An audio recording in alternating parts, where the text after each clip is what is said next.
weighing in fights and films. Welcome to Weighing In Fights and Films. I am Brett the Threat with my cousin and co-host, Jenny Rose. We are going to be ranking Star Wars films today. Yes. Yes. Put them all in the rightful order. This is going to be interesting. Yes, there are 8 that we're doing. We're not doing the Clone Wars, right? No. Yeah, This is just the movies, just the feature-length films. the live-action feature-length films. Yeah. What do you got for number 8? Star Wars 2. Star Wars 2. Episode 2. Episode 2, okay. What was the other title for that one? I don't know. Yeah. This is going to be interesting for 6, 7, and 8 for me. Yeah. Because this was basically, let's throw a dart at a dartboard. They all suck. That's exactly what I got. They all suck. The Jar Jar years are fucking awful. It's the Star Wars Dark Ages. We go through a little bit of Enlightenment, then we have the Dark Ages, and now we're going back to the Renaissance, so... Yeah. I'm not even ranking them at all. I consider them all one movie, and they all suck, so we can just go right on to number... Perfect, yeah, because that was Just jump to number 5. I was going to place the first one, Phantom Menace, at the least sucky of them, simply because it had Liam Neeson and Darth Maul. Like, it seriously was like... You are the worst bad. So. The dialogue is terrible. The writing is terrible. It's just all bad. And Jar Jar just sucks the life out of me. So what do you have at number 5? Number 5, I have Force Awakens. Oh, I have Rogue One. Rogue One? Really? Yeah, I have Rogue One. It was a slow start for me, remember in our review? Oh, okay. Yeah, it was a slow start for me.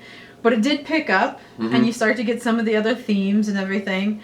Sets up for the individual ones, the 4, 5, and 6. Right. That's what it is, the originals.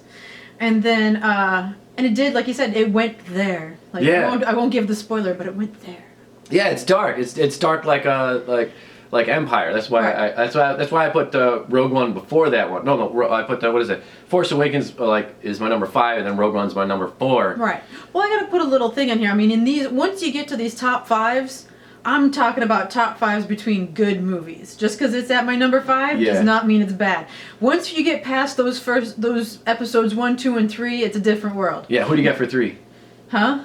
Because you're on 4. No, that was my number 5 was Rogue One. Right, but I'm guessing Force Awakens is your number 4? No. No. I threw the hook at him and he didn't see it. Ow. So who do you have for... For number 4, I have Return of the Jedi. Return of the Jedi, okay. Yep. All right. So we go into the old school ones on that one.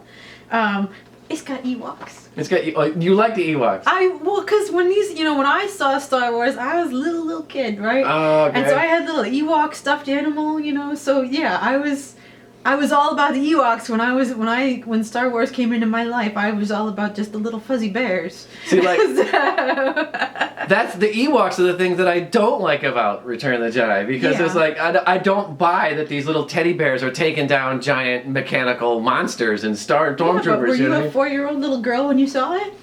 Close. So my number 3 is Return of the Jedi. Okay. Out of respect of the original 3, those are my top 3. And so your number 4 was Rogue One. Number 4 was Rogue One. Okay. But got it. I think it's a better movie than Return of the Jedi. But out of respect of the original trilogy, I put Return of the Jedi number 3. Okay, so you went pretty predictable. Yeah, pretty much. Okay. What's your number 3? My number 3 is Force Awakens. Force Awakens, okay. I put it up above Return of the Jedi because I liked Return of the Jedi and the Ewoks and the Forest Moon of Endor, but it is campy and corny. It is, right. Yeah. It doesn't. That one is the one that really doesn't quite hold up. No, yeah. Star Wars is still like from the 70s, but it's still a really fucking good movie. Yeah. But I put Force Awakens above it because it's got BB-8. I love my droids. That's why you're always going to see the droid somewhere back here. Here's BB. I got BB-8 right back here. There he is. Oh no, we lost the thing. Oh, well. Yeah, we lost something.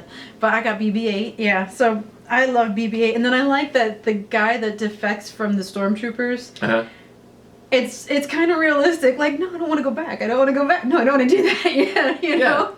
He's kind of ends up being a hero, but reluctantly. So. Right. And that was kind of a slow start for me. That one had a slow start. Oh, really? See, I liked it. See, as soon as you put the droid in there, I'm all about the droids. I like the little cute, I did like her going, finding scrap metal and stuff in that giant downed right. And then Star Destroyer. All the little Easter eggs in there, like the crashed what are the big triangle ships of the Empire? The Star Destroyers. Star Destroyers, yeah, the crashed Star Destroyer, and then the Millennium Falcon, where she says, "Oh, that's just a heap of junk," you know, like every Skywalker says, they just trashed the Millennium Falcon. You know, Leia said it, Luke said it, now she said it. So. You came in that? You're braver than I thought. What was your number 2? My number 2 is Star Wars, the very first one. So A New Hope. That was my number 2 as well, A New Hope. Yeah. Yeah.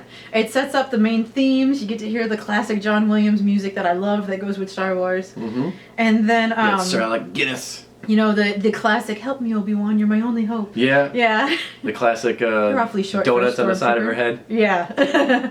Which, little tidbit, in Force Awakens, if you watch in the background, there's a girl with look smaller buns on her head. Is there? That's that is I got to explore all the Easter eggs. Yeah, well, that is Carrie Fisher's daughter. Oh, yeah, and I have to look admit, at I rewatched these movies going back, and we miss you, Carrie Fisher. I do have to say that, yeah. It was. She's still a princess. She's a Disney princess now. Oh, that's yeah, right. yeah. So the number 1 is obviously Empire Strikes Back. Yes. That is the best written, the best directed, Yeah. and it's dark just like Rogue One. I love Hoth. I love the Ice Planet Hoth and the Imperial Walkers. Mm-hmm. Yeah, I love those machines. And then you got Boba Fett in there. Boba Fett, Yeah. come on! Yoda in all of his Jim Henson glory. Not CGI, but Jim Henson glory, you know, Muppet. He slips into Grover every now and then. Yeah, right. Hello. And then you get, you know, the infamous ad-libbed line from Harrison Ford. I know. I know. Yeah. Yeah. And then There's just so much greatness there. He gets his hand fucking chopped off by his your own dad. father, The yeah. revealing of I'm your father. Yeah. Oh, And then such a great movie. I had an interesting question come into my head though while I was watching this movie, going through this list. Okay. If you could put 2 Star Wars characters in the cage, in the octagon, who would it be? Oh man, Boba Fett would have to be one of them. Against? Against who?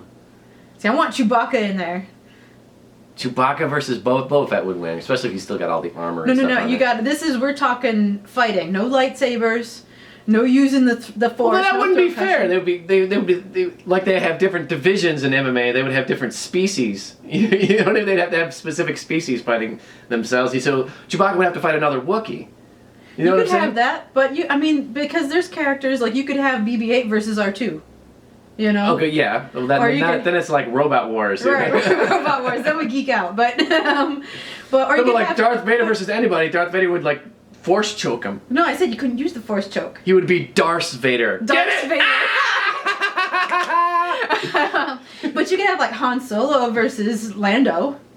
Yeah, that would be a good one. Yeah. So you that'd could be pick easy. like where they're similar, you know, because you can't have it be. Oh, I got it. Yeah. Chewbacca versus Jar Jar. Just Yes. fucking rip him apart Yes, and that take his would- fucking head off. Yes, that would be a good one, just because it would be redemption for those first 3. There you go. Well, there it is. That's our rankings of Star Wars. All the Star Wars. So yeah. Yeah, let us know what order would you put them in? How would you rank those infamous prequels? Would you even count the Jar Jar years? And if you do, Why? Yeah, don't subscribe to our channel. No, subscribe. Tell us why. I'd like to know. But be sure to support her MMA fight career by buying one of her T-shirts or mugs or iPhone thingies. Yeah, wow, you're putting my face on everything. Yeah. You can also support this YouTube channel by buying merchandise for that. Link is below for that. And don't forget to like, comment, and subscribe, and may the Force be with you.